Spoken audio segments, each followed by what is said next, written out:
All right, another day. Hey, last thing we're going to be working on here today with the First Amendment. We want to cover that and make sure that we've still got a great base and idea of everything that's in that First Amendment as we've covered the Bill of Rights generally as a whole.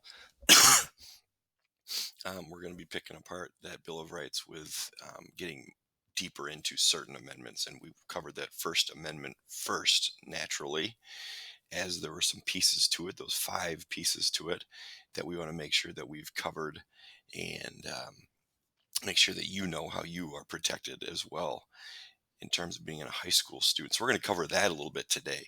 Actually, get into some areas in which there have been some issues with the First Amendment, not only out in public and in communities, but also at high schools and schools where students like yourself could be affected by that. So, as we mentioned in the class agenda here, the first thing I need you to do, actually, you don't need to turn it in if you haven't.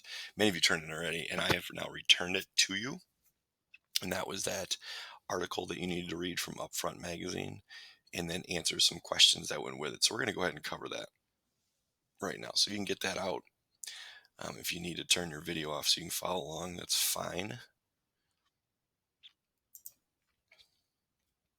So, that First Amendment 101 article reading. And again, the instructions were to read that article from Upfront Magazine, which is that magazine that's centered toward high school students.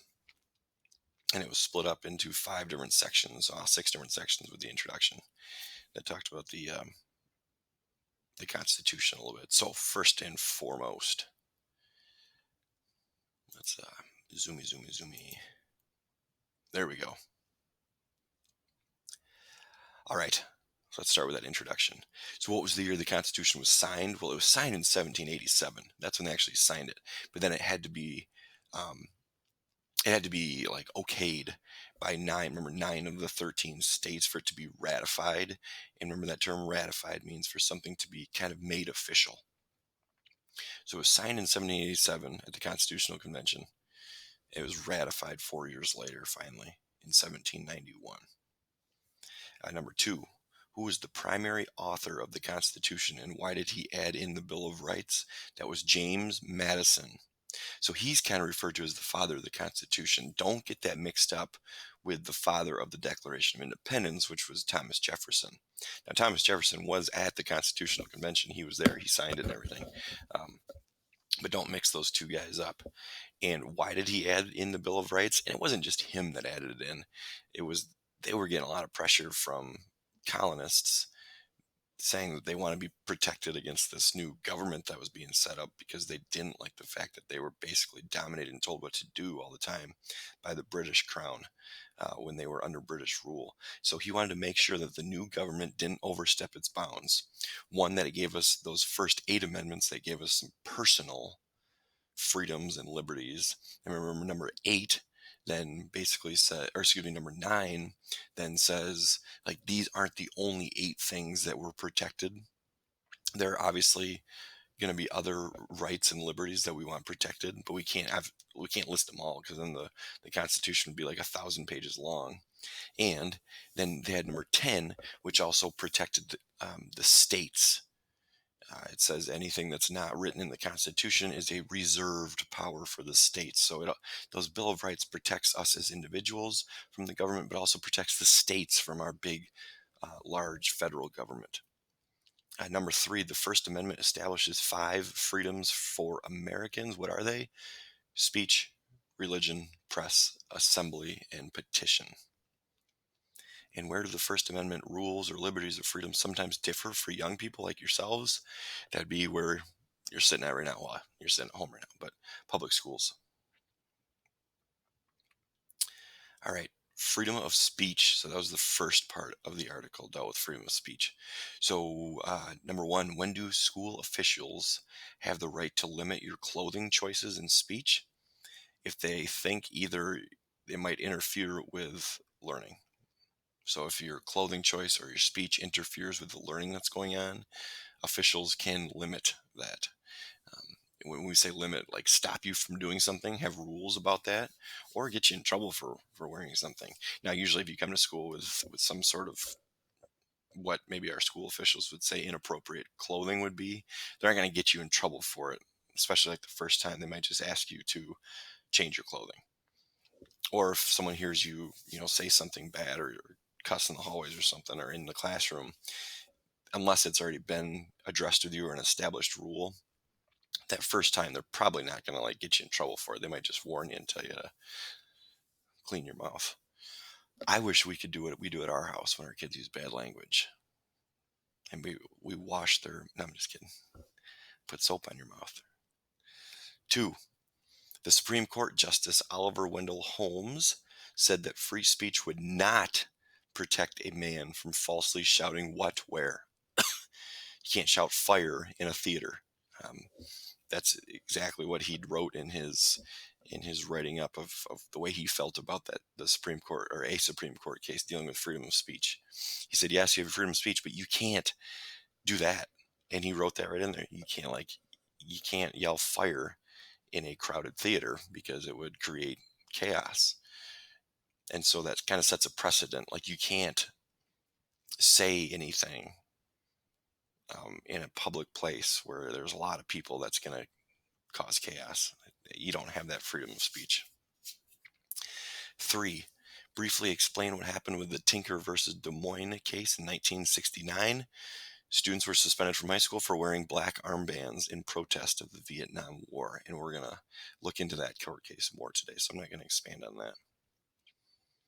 Can social media platforms limit your freedom of speech? Explain. So here we're talking about Facebook, Twitter, Snapchat, Instagram. Can those places like limit what you say? Or, you post something, can they erase it? Yes, they can. And it's because they are a privately owned company. If the government owned those necessarily, or it was funded by the government, I don't think they would be able to. But the article talked about because they're privately owned companies, they don't have to let anybody say anything on them. They can pick and choose what is said on those. Freedom of religion. So what 2 areas or institutions does our government try to keep separate? Church and state. Okay, church and state. When we say church, we're referring to religion as a whole. And when we say state, we're referring to the government as a whole. So there's been a strong effort, and it was set up like this by the founding fathers. We didn't want to mix church and state because we didn't want our government, the state, to be able to pick and choose and force certain types of religion upon us as citizens. Again, still today, this is the case with a reason that people sometimes immigrate to the United States, but especially back then, around 1800, the signing of the Constitution, many of the people living in the United States at the time, them or their ancestors had traveled to the United States, had immigrated here for that sole purpose that they wanted to be able to worship a religion that they weren't maybe able to back from where they were living in Europe, probably at the time, because many of the countries back then in Europe, the government was dictating what type of religion people had to follow, or there was like a not a government religion, but like a national religion that you had to follow. Is there still that around the world today? Absolutely. There are some countries that it's the opposite, like church and state. Like in the United States, it's separate as much as possible. Other countries, it is like intertwined. All their laws and rules and regulations and their way of life is based on a specific religion and whatever that religion teaches and preaches and practices. Number 2, when is school prayer allowed? I said give 2 examples. Well, when a student is initiating the prayer, that's allowed. Again, as long as it's not like just like in the middle of my class, you can't walk up to the front and start praying like in the middle of the room. Because that's kind of disrupting the learning process. But if at a school a student is initiating a prayer, or if you pray at your desk individually, we're a public school, but you can do that. It's just us staff members can't do that. We could, I think, participate in a prayer, but we can't initiate it. We can't be the ones initiating it because that's the government. I'm a government employee. The other time that school prayer is allowed is in private schools because they're not government funded. Private schools, they do, but on the surface overall, just for sake of keeping things simple, private schools don't get money from the government to help them operate and run, so they don't necessarily need to follow the same government guidelines. So at public schools, um, shoot, Zealand Christian right in my backyard, they can, like, teachers and staff members there can initiate prayer. They can teach religion there, and actually practice it. We can, again, we can teach religion at the public schools. We just can't teach the, like, force you to practice it and do it.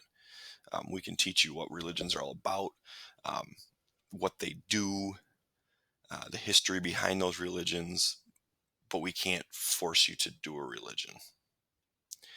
Number three, do you have to say the Pledge of Allegiance? Explain. The article says no, you don't have to, as long as you don't cause a major disturbance with why you're not doing it or how you're not doing it. You don't have to do the Pledge of Allegiance. Freedom of assembly. This was the first one was a fill in the blank. While the first blank was government can't discriminate on who can gather based on a group's viewpoints. So again, the government can't, because of whoever the group represents, or what they're all about, they can't stop them from assembling or gathering, but it can dictate the place, time, and manner in which people assemble. They do have some power over that. If they're going to be, like, say you request to have a parade, or you request to have a gathering in a park downtown Zealand, you do need to get permission from the Zealand, like the city of Zealand, to do that.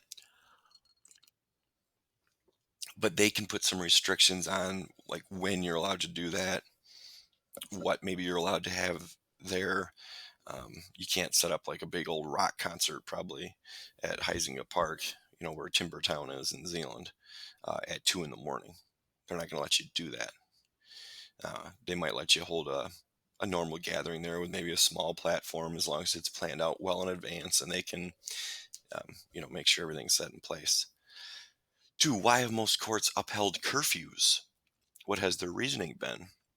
And there are some rules and laws and regulations that you guys should probably know about. I don't know specifically what they are anymore, but I think when you guys turn a certain age and have your license for maybe a year, you can't be out driving past a certain time or whatever. Like, that's considered a curfew. And usually they can do this, and courts have said they're okay doing this when it's for the sake of public safety, especially when there are concerns about gang activity. Minors have lesser rights than adults. They need to be safe, and usually that the community also needs to be safe from disorderly young people. So sometimes you guys are targeted, unfortunately, with curfew rules.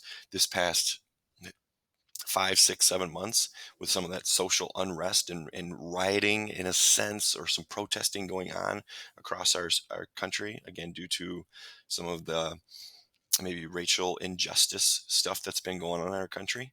Um, some cities have imposed curfews, to make sure people aren't out in the streets marching, protesting at, past a certain amount of time at night.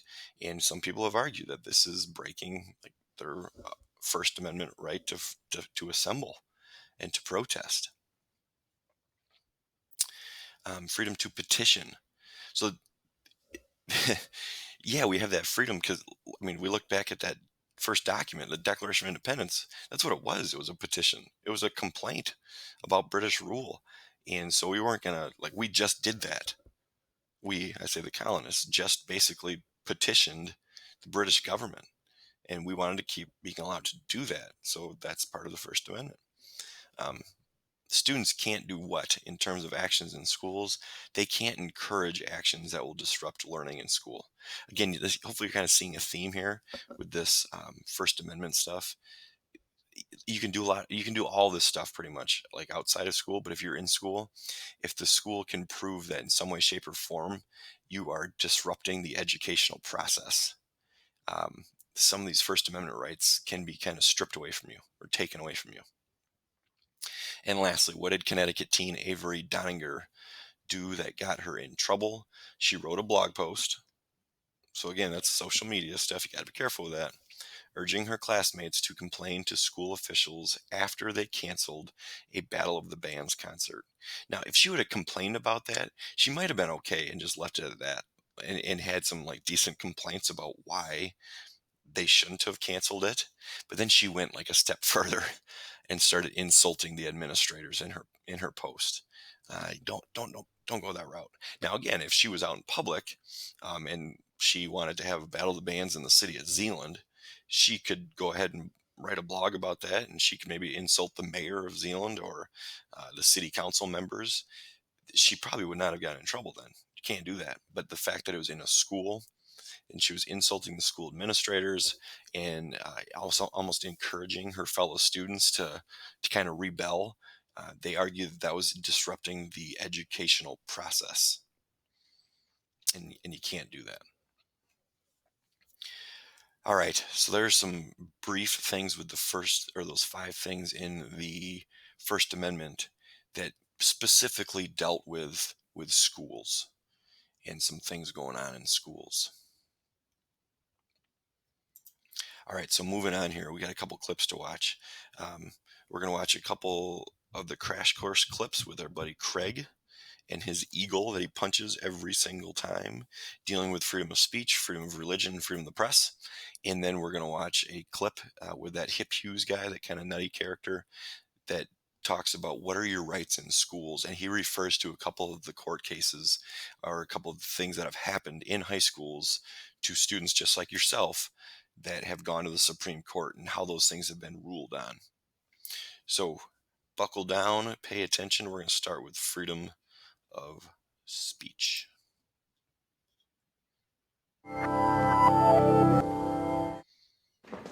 Hi, I'm Craig, and this is Crash Course Government and Politics, and today we're talking about free speech. Finally, today we can let loose and establish the kinds of things we can say to criticize our government, like the crazy idea that money and speech are the same thing. Not so fast, clone. The Supreme Court has ruled that spending money, at least in the political context, is speech. You do have the right to criticize that decision, though, unless your boss or YouTube says that you can't. All right, we're trying to talk about free speech. Shut up. Let's get started and see if we can figure out what the limits of free speech are, assuming that there are some. There aren't. That's a lie. But I'm free to say that.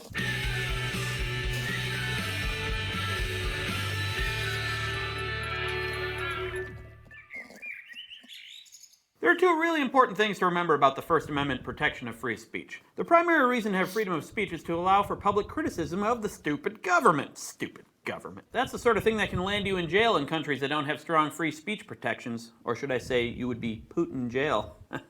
Don't put me in jail. Oh, that's right, I'm in the US, it doesn't matter. The stories of oversensitive kings and dictators silencing people who question their rule or even make jokes at their expense are too numerous to recount. But for the most part, that kind of thing doesn't happen in the US, which is why no one gets arrested for carrying around a giant picture of Obama as Hitler, or former President Bush as a monkey. Well, that stuff's okay as far as the First Amendment is concerned, but that doesn't mean it's respectful or in good taste. The second thing to remember is that the First Amendment protects you from the government doing things that try to deny your speech, but not anyone else. What this means is that you don't have an absolute right to say whatever you want, wherever you want, to whomever you want, and not suffer any consequences. Isn't that right, Stan, you dingus?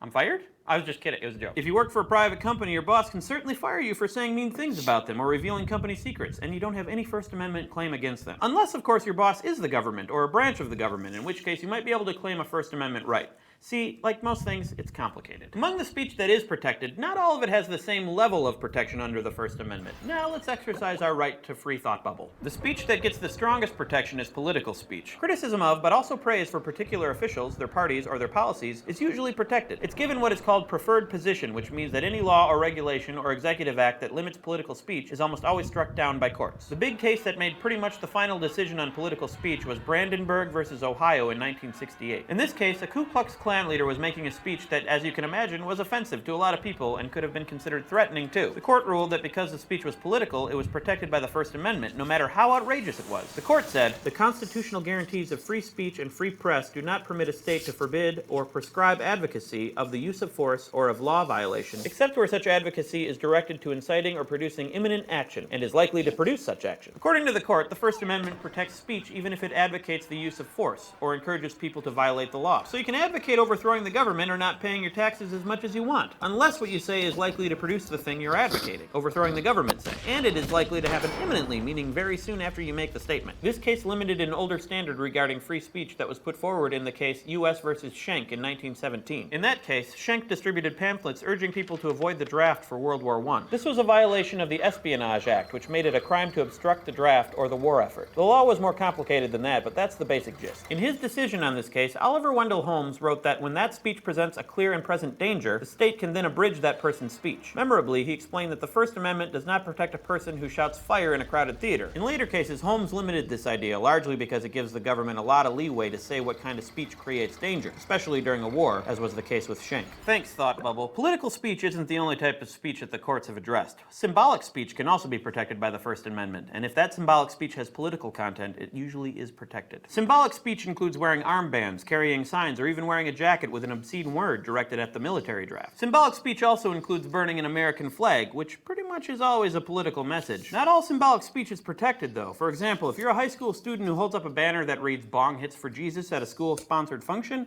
don't expect that the First Amendment will prevent the school, a government agent, from suspending you. And yes, that really happened.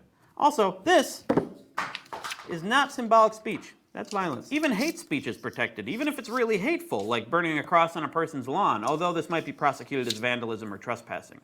Public universities that try to punish hate speech have seen their discipline codes struck down. Commercial speech may not be protected, but if it's a political commercial, it will be. And as we've pointed out before, spending money on political campaigns has been determined to be speech that is protected by the First Amendment, although we shall see donations to political campaigns are still treated differently, at least for now. Pretty much the only kind of speech that's not protected, other than speech that's likely to incite immediate violence, is what's called fightin' words. In the actual case that dealt with fighting words, Chaplinsky versus New Hampshire, the defendant uttered what seemed more like insults than a call to engage in fisticuffs. What'd you call me?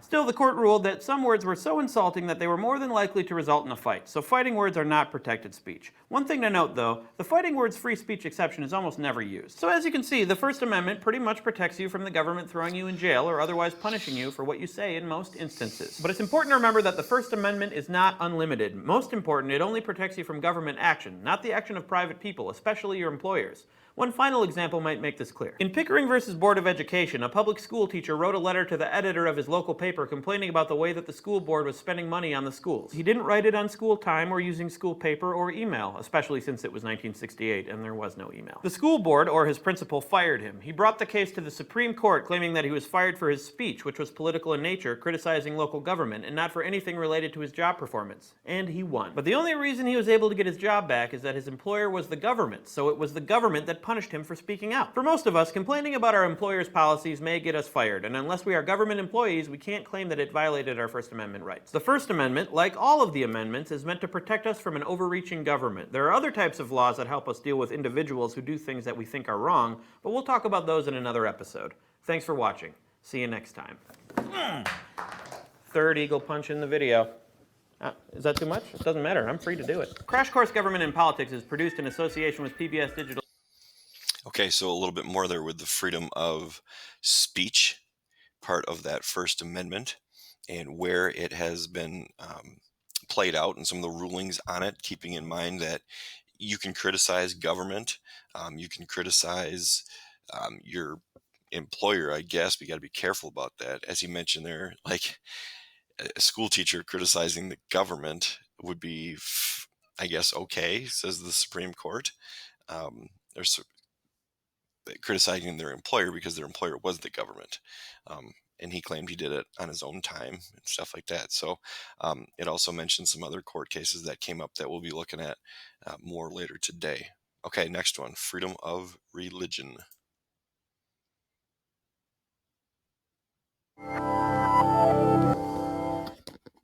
Hi, I'm Craig, and this is Crash Course Government and Politics, and I'm excited. I'm excited because today we start delving into Supreme Court jurisprudence with the totally non-controversial topic of freedom of religion. Now, other than being fun to say, jurisprudence means all the important cases on a particular topic. But unfortunately, I'm only going to be talking about a couple of them because they demonstrate how the Supreme Court reasons its way through a tricky issue. Jurisprudence. Jurisprudence.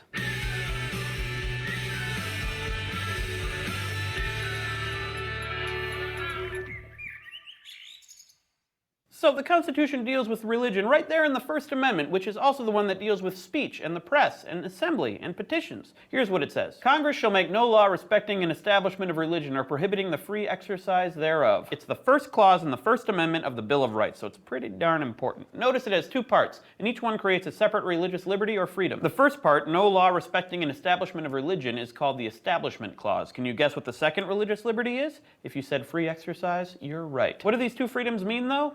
Establishment of religion means that the U.S. can't create an official state church, like England has with the Church of England. This means that the First Amendment ensures that the U.S. does not have any state-endorsed religion, nor does it write its laws based on any religious edicts. And it's also the clause in the Constitution that deals with religious monuments and school prayers and stuff like that. The free exercise clause, in a way, is more straightforward. It means you can't pay for exercise. Gym memberships are illegal. But freedom isn't free. You're going to pay with pain. No pain, no gain. Actually, none of that is what we're talking about. What it means is you can't be prohibited from being part of a certain religion, although it doesn't mean that any religious practice is okay. For example, if your religion requires human sacrifice because you're an Aztec, state, local, and federal law could prevent you from practicing that aspect of religion, for obvious reasons. Although it couldn't prevent you from believing that human sacrifices were necessary to make the sun rise every day. We are going to anger a lot of Aztecs with this video, Stan. There are a number of cases that establish this distinction between religious belief and religious practice, but my personal favorite is Church of Lukumi Babalu Ai versus Hialeah, because I love saying Lukumi Babalu Ai. You probably figured out that what these two clauses mean in practice has been determined to some degree by Supreme Court decisions. There's a bunch of them, but probably the most important one is called Lemon versus Kurtzman from 1971. Right off the bat, the Lemon decision is a little complicated because it combines two sets of facts, although they both involve public money and parochial schools. In one case in Rhode Island, the state was using taxpayer funds to pay teachers in parochial schools in an effort to educate Rhode Island children, which is generally a good goal. In the other case in Pennsylvania, the state was paying teachers in private schools to provide secular education services. But enough with the setup. Let's go to the thought bubble. The Supreme Court in Lemon versus Kurtzman devised a three-prong test to see if the state law violates the First Amendment religious freedom clauses. Under the first prong, the court looks to see whether the law in question has a secular legislative purpose. In this case, the purpose of the law was educating children, which you'll remember is one of the powers reserved to the states, and for the most part is a secular purpose. Under the second prong, the court examines whether or not the law's principal or primary effect neither advances nor inhibits religion. Here again, the court found that paying private school teachers or using private school facilities did not necessarily promote religion or prevent students from worshiping as they wanted to. The third prong requires that the law under consideration does not create excessive entanglement between a church and the state. This is the one where both the Rhode Island and Pennsylvania laws got into trouble. In Rhode Island, the school buildings where the children were learning were full of religious imagery, and 2/3 of the teachers were nuns. The court paid close attention to the fact that the people involved were kids, ruling, "This process of inculcating religious doctrine is, of course, enhanced by the impressionable age of the pupils, in primary schools particularly." In short, parochial schools involve substantial religious activity and purpose. In Pennsylvania, the problem was different. The court ruled that in order to make sure that the teachers were not teaching religion, the state would have to monitor them so closely that it would be excessive entanglement and give the state way too much control. They ruled that the very restrictions and surveillance necessary to ensure that teachers play a strictly non-ideological role give rise to entanglements between church and state. Thanks, Thought Bubble. So it's pretty complicated, and I'm not 100% sure that I find it convincing.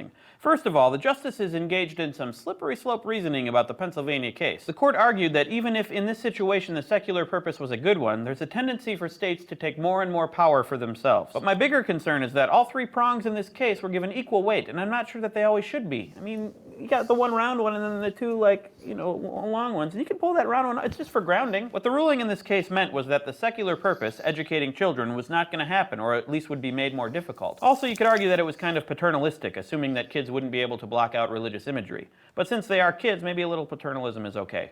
You spit that gum out, Junior. So Lemon versus Kurtzman built on an earlier case, Engel versus Vitale, which ruled that prayer in schools violated religious freedom. You would think that taken together, this issue would be pretty much put to bed. Yet every few years a case comes along involving prayer in school, and now they apply the old three-prong Lemon test. For example, one state adopted a statute mandating a moment of silence at the beginning of each school day. One of the purposes of this statute is to provide students with an opportunity to pray in school. Another purpose is to create a calming atmosphere in the classroom to better promote learning. The first purpose doesn't look so secular, and as for the second prong, it doesn't necessarily advance or inhibit a particular religion. Students can choose not to pray at all. Is this excessive entanglement? That's always going to be difficult to say, especially since excessive is pretty subjective. But if you go on the standard of the Pennsylvania case in Lemon, almost any religious practice in school could be excessively entangling because the state is going to have to step in and monitor it. Some school systems have tried to get around this by having the prayers led by students because they aren't agents of the state. But then you have the issue of how much a student-led prayer is really led by a student, and how do you find out without more monitoring and more state entanglement. The Lemon Test is an attempt by the court to set up a framework for analyzing future situations where religion and the state might get mixed up. It's probably better than having what legal scholars like to call a bright line rule about religion in public spaces, like schools and courthouses. But it does leave a lot of wiggle room, and it seems that it encourages future cases because we keep seeing them. The funny thing is, religious freedom is one of the less controversial protections found in the First Amendment. If you don't believe me, wait until our next episode on free speech.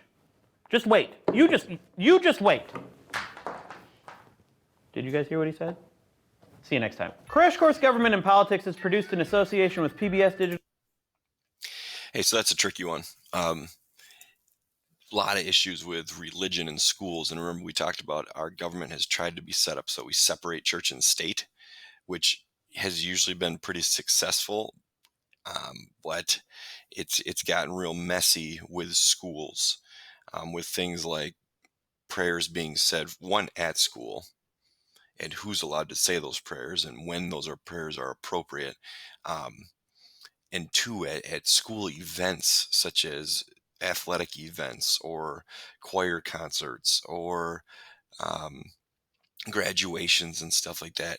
And sometimes you've maybe experienced some of those things and you've been like, you know what, I've been at a school event where there was a prayer said. Well, maybe you have been, because oftentimes if you're in a place, like if you're in a city or area where everybody worships the same religion or everybody's very religious, then no one's going to complain if that's happening, as opposed to being in a place where not everybody's of the same religion or not everybody's religious. Someone might complain then. So oftentimes these things get brought up, or they happen because people don't care that maybe the law is being broken. So you kind of need to understand where you're at too, when these things are happening. All right, last one. Freedom of the press, before we get into your school rights. Hi, I'm Craig, and this is Crash Course Government and Politics, and today we're going to finish up our discussion of the First Amendment, finally, by talking about everybody's favorite, the press. The First Amendment is pretty clear that Congress can't make any laws abridging the freedom of the press, and since you understand the basics of free speech, because you were paying attention, the reasons for this should make a lot of sense. But as with any discussion of the First Amendment, things aren't as straightforward as we might think, and the freedom of the press, just like the freedom of speech, is not absolute.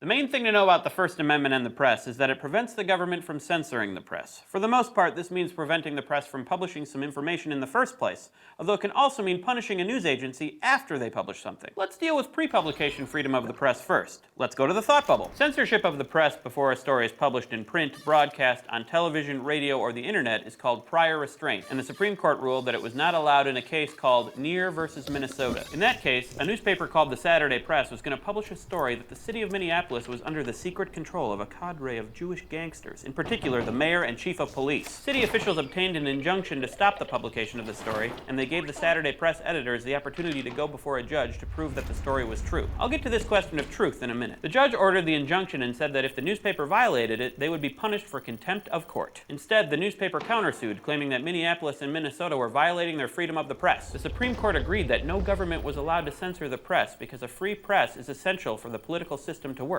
They based their decision on a lot of history, including Blackstone, the British legal authority, which explained, "The liberty of the press is indeed essential to the nature of a free state, but this consists in laying no previous restraints upon publications, and not in freedom from censure from criminal matter when published." And they also relied on an important American authority on the Constitution, James Madison. Heard of him? Who derived a lot of his constitutional expertise from the fact that he wrote the thing. He said, "This security of the freedom of the press requires that it should be exempt not only from previous restraint by the executive as in Great Britain, but from legislative restraint also. Citizens need a free press to be able to criticize the government and to expose government wrongdoing, because otherwise the government can get away with all sorts of things that we don't want it to, like say spying on us and reading our email and reading our spies' email. Of course, even with a free press, the government can do this, and what constitutes the press in the age of the internet is a debatable question. WikiLeaks, anyone? But the basic proposition that the press must be able to protect us against an overreaching government still stands. Thanks, Thought Bubble. There's another reason why the court put the kibosh on prior restraint, and that's because if a newspaper prints something that is untrue about the government, or more practically about a government official, there's a remedy for this. The person or agency about whom the untrue thing was said or written and published can sue the publisher for libel, and if he proves his case, can get monetary damages. This is supposed to prevent newspapers from flat out lying about public officials. But libel suits can cause another problem in that they can basically end up being after-the-fact censorship. If a newspaper is so afraid of a libel suit that it decides not to publish a story, then it effectively censors itself. Sometimes courts call this a chilling effect, and it applies to speech that people are afraid to make because of potential lawsuit or other punishment, as well as articles and news stories that go unpublished out of fear of potential punishment. Tell you what, I ain't afraid of punishment for that.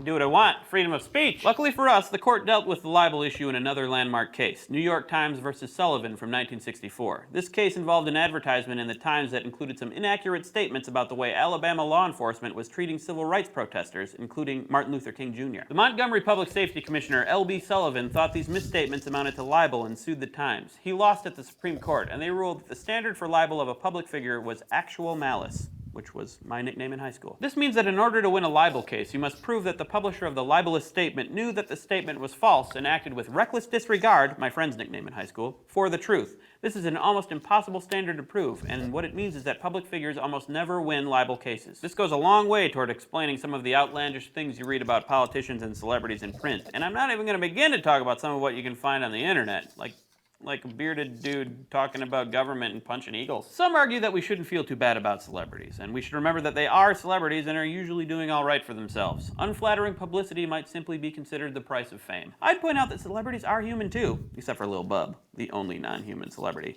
and probably don't like being libeled. I guess Jar Jar Binks is another non-human celebrity, and he gets a lot of bad press. But he truly is terrible, so it's not libel. So it sounds like the First Amendment protection of a free press is pretty much absolute, but there are always exceptions that make things complicated. One of these exceptions is the question of national security. There are some security issues that are so important the government is allowed to censor the press before they can print stories about them. The best example of this is that the government can prevent the press from printing detailed descriptions of troop movements during a war, because this would help the enemy and put soldiers' lives at risk. It's kind of like in those spy movies when the bad guys learn all the names and aliases of the secret agents, except it's real. Knowing this, most newspapers wouldn't print this sort of thing, at least while it's happening. But what about after the fact? Well, it gets complicated, but another Supreme Court case gives us some guidance about what to expect. In New York Times versus U.S., why is it always New York Times? The issue was whether or not the Times could publish the Pentagon Papers. These were secret documents stolen from the government by Daniel Ellsberg, who had worked at the Defense Department. They showed that much of the government's reasoning behind the Vietnam War was untrue, or at least highly questionable.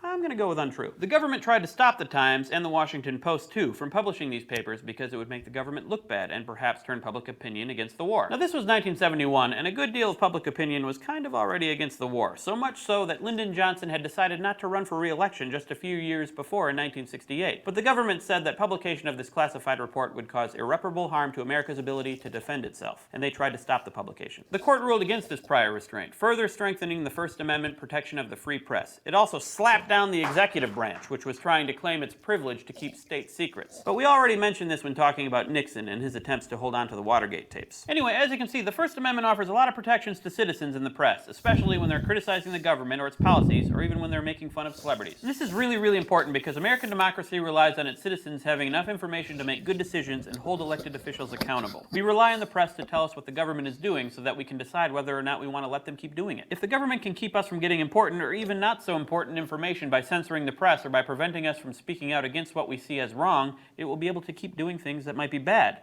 And this is the kind of tyranny that the framers of the Bill of Rights were most worried about. So the more you're concerned about tyranny, the freer you want speech in the press to be. This is something to think about when you engage in arguments about Edward Snowden and his NSA disclosures, or Julian Assange and WikiLeaks. Thanks for watching. I'll see you next time. Crash Course Government and Politics is produced in association. So many people feel that our press is like the watchdog over our government, and that's why it's important that in a functioning democracy like ours that we have a free and uncensored press. When we're talking about press, excuse me, we're talking about newspapers, TV like news shows. Now we got on the internet, we've got blogs, we've got websites, we've got all that stuff that print the news. And oftentimes with many of what people in the press do is they investigate and they report out about obviously what's going on around us, including the government. And For me at home, I wouldn't know necessarily if a politician or a branch of our government is doing something wrong or illegal if it weren't for the internet, or if it weren't for newspapers or magazines, um, or if it weren't for TV shows or anything like that. So we wouldn't have anywhere to get our information about government and politics. And so many people feel like having the freedom of the press is a huge protection and benefit for us from our government, because it keeps an eye on the government and what's going on with the government. um, and so it's very important that we have the press to inform us. Now we got to be careful about who we're listening to, um, because they don't necessarily need to speak the truth to us, unfortunately. In certain press, certain news stations or magazines are going to have a different slant on things, whether they or support the conservatives and the Republicans or the liberals and the Democrats. But at least we're getting the news from somewhere. Okay, last clip here we're going to watch before I cut you loose.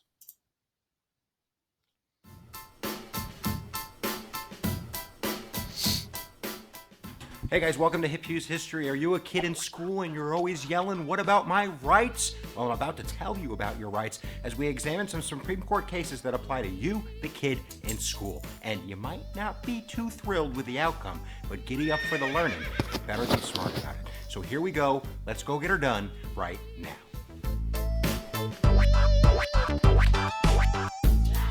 So we're going to start off with some good news. The actual first case that applies to students in a positive manner is 1943. This is West Virginia Board of Education versus Barnett, where a group, a Jehovah's Witness religious group, is basically complaining that they don't want to have to say the Pledge of Allegiance, they don't want to have to salute, and in the 1940s, you were compelled to do so or you could get suspended. And you could see sometimes the saluting was a little bit creepy. But either way, the Supreme Court's going to rule on the side of students who don't want to have to salute, say the Pledge of Allegiance, saying that the government doesn't have the ability to compel you to do that. So it's not so much a freedom of speech kind of idea, but more of kind of a freedom not to have to speak, not to have to act. But the big case, and this is the one you want to study, kiddies, is Tinker versus Des Moines, 1969. So here's the context of the case. It's 1965, the end of 1965, and the Vietnam War is getting a little bit hot, even though it's the Cold War. And Robert Kennedy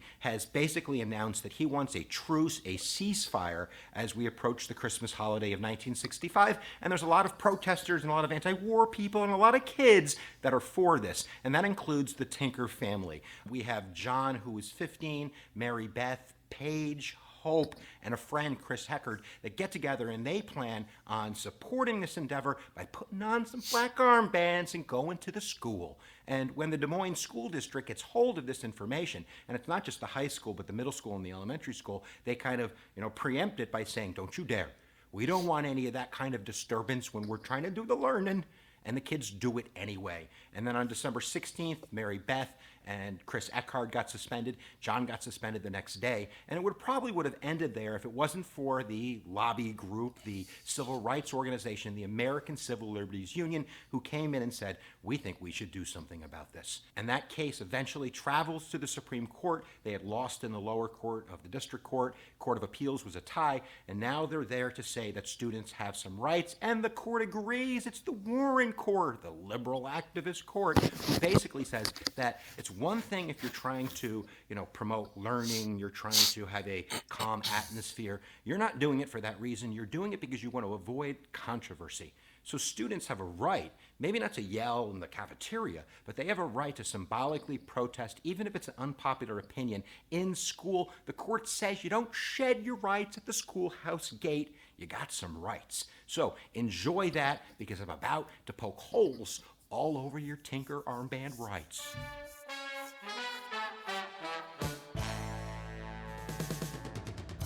So the first big hole in Tinker is going to be in 1986. It's an episode that occurs in the early 1980s. It's called Bethel School District versus Fraser. And Matthew Fraser is a senior, and he's nominating his friend Jeff to be on the student council. And he gets up there and he says, Jeff is a man who is firm.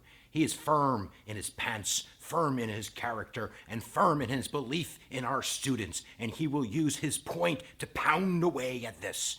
The principal immediately suspends Matthew, saying that you've crossed the line. This isn't freedom of speech. And he's basically saying that's not for you to interpret. This is my freedom of speech. This is the Bill of Rights in action. And the court sides on the side of the school, basically saying that the school has an ability to limit tinker if it comes to things that they can interpret as being sexual innuendos. And they say, obviously, the kid's referring to that, so we have the right to shut you down on that. And there are current cases. For instance, there's some students, middle school students, who are wearing the I Love Boobies bracelet in the kind of the cancer awareness fundraising spirit, and they were suspended, and they actually won their appeals case. It's not going to the Supreme Court. They said that that was a legitimate freedom of expression, and they're allowed to do that. But you better be careful if you're getting a little bit of, close to the hanky-panky, which is hashtag creepy.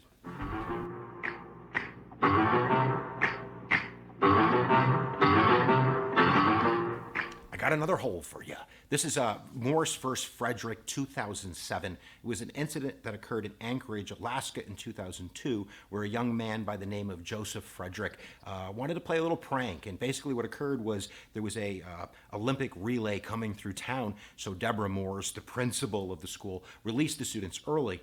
Joe wasn't there. He showed up a little bit late, but when he showed up across the street from the school, and as the cameras came out, their big moment was going to be on the TV screens. He unhurls the banner, his freedom of speech in action, bong hits for Jesus. I don't know what's going through the kid's head, but I know what's going through Deb Morris's head as she runs across the street and rips it out of his hands. And eventually, he's going to go to the Supreme Court saying, she violated my freedom of speech. She had no right to do that. And the school says, you better sit down, son. Number one, this was sort of a school-sanctioned event. You were supposed to be in school. The school had let out for that purpose. So whether you were there on your own or you're not, you're representing the school. And number two, it's not so much a freedom of speech issue when you're trying to advocate for drug use. And that's interpretable, but the principal gets to make that decision. So even though you're not in school, and even though you believe it's freedom of speech, the school has a right, because it's sending a message about drug use, to not let you put that banner up. So son, you can sit down again because you're suspended.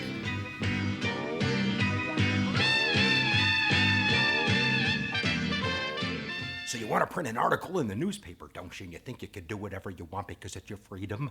I got news for you. That's going to be limited. This is another hole in Tinker. It's called Hazelwood versus Kallmeyer, 1988. And the students basically had written some articles that were first shown to the principal.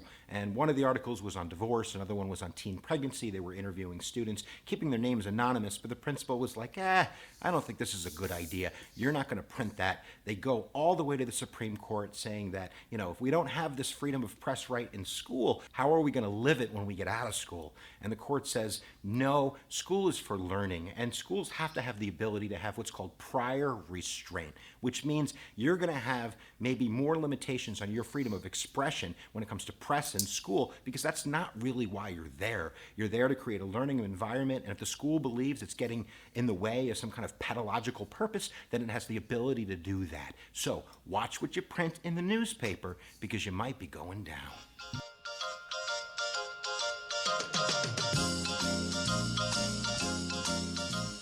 Yo, you can't search me. You ain't got no warrant. Fourth Amendment, baby. Psych. Not in school, you don't. This is New Jersey versus TLO 1985. And basically, these two girls, they're doing a little bit of the smoking in the bathroom. They come out. Someone smells it. The vice principal's like, empty your bag. They're like, we're not going to empty my bag. The vice principal's like, I'm going to empty your bag. And bada boom, you have drug paraphernalia. You're out of here. And now she's going to the court saying he didn't have a right to search my bag. He had no probable cause. He didn't go for a warrant. He just on a whim decided he was going to do this. So it's an illegal search. Therefore, you can't use that in a court of law. Mapp versus Ohio. Needless to say, the court says, sister, you better sit down because you're in big trouble. And what they come down to is basically saying the school has a safety purpose. They have to have the ability, if there's reasonable suspicion, to be able to search a student's purse. What if there's a gun in there? What if there's something dangerous in there? We can't have this kind of probable cause warrant court thing going on. You have an expectation of privacy, but not an expectation beyond a reasonable suspicion. Who's the reasonable suspicion decider? So I guess that would be, the person in authority. So why don't you empty your pockets? Be careful what you do, kids, because you don't get probable cause.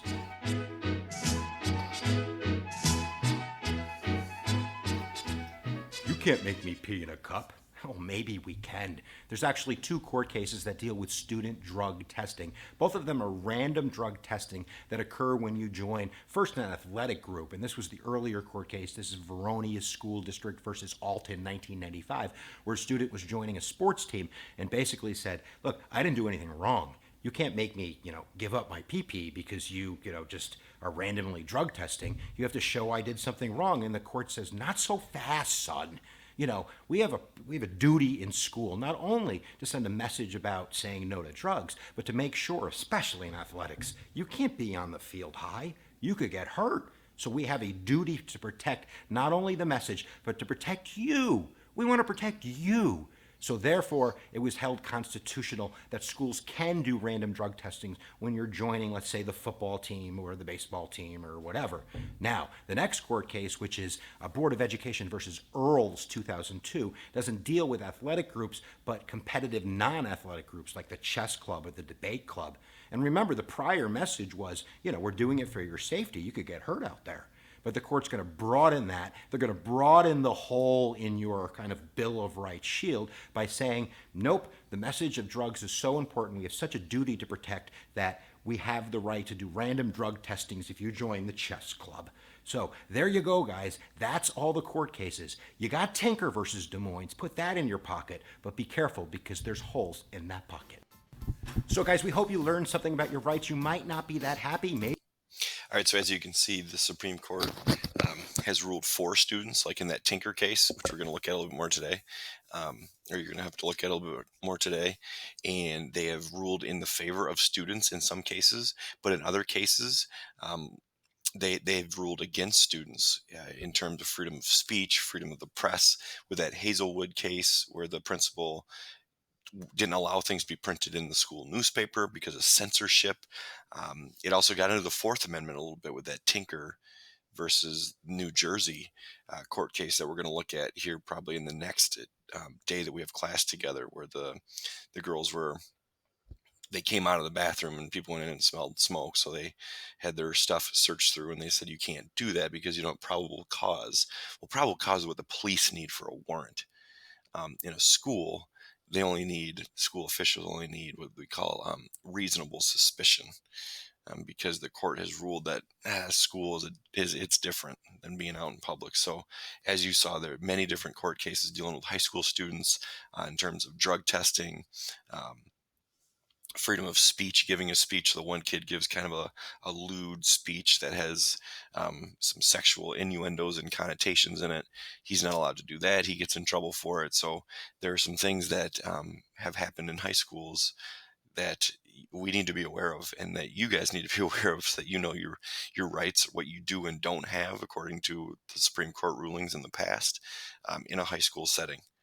My suggestion is, if you think that you could get in trouble for it, you might be able to. So maybe just try not to do that thing, and then you won't have to even worry about it. But hey, it's all good. Okay, perfect. Let's move on then. Okay, your assignment then for today. Here we go. Number 6, First Amendment court cases. Courses. First Amendment course. I got to change that. I'll change it. For each of the 8 court cases, read the brief information provided and complete the section for it on the answer sheet. All right. So what you're going to need to do is you're going to need to open up the assignment. Let me quick get to it here. I'll show you briefly what it's going to look like.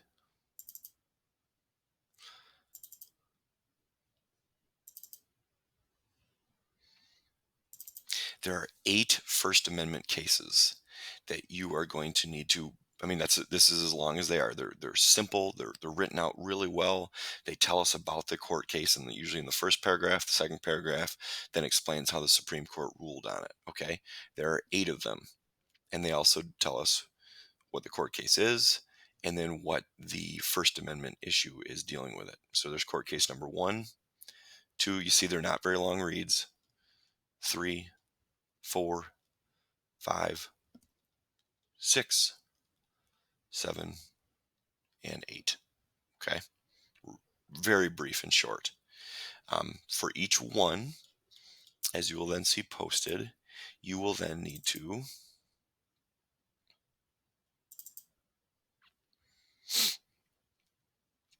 fill out a couple of different questions for each one. So here's court case number 1. What's happening here? And you got to fill out the name of the court case.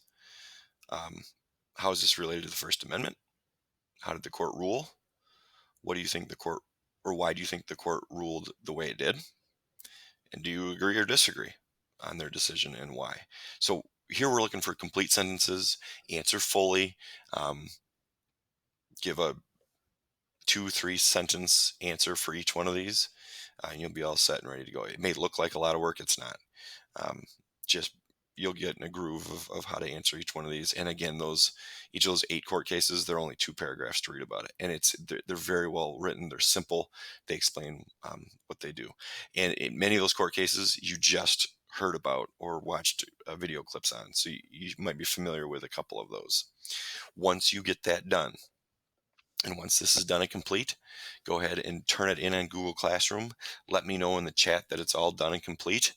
And then I may or may not tell you to be on your way and have a great Thanksgiving. Okay? So you've got the rest of the hour to be working on that. If you don't get it done, this is your work over the Thanksgiving break. If you have any questions, again, hop on the chat and let me know. Go for it. Good luck.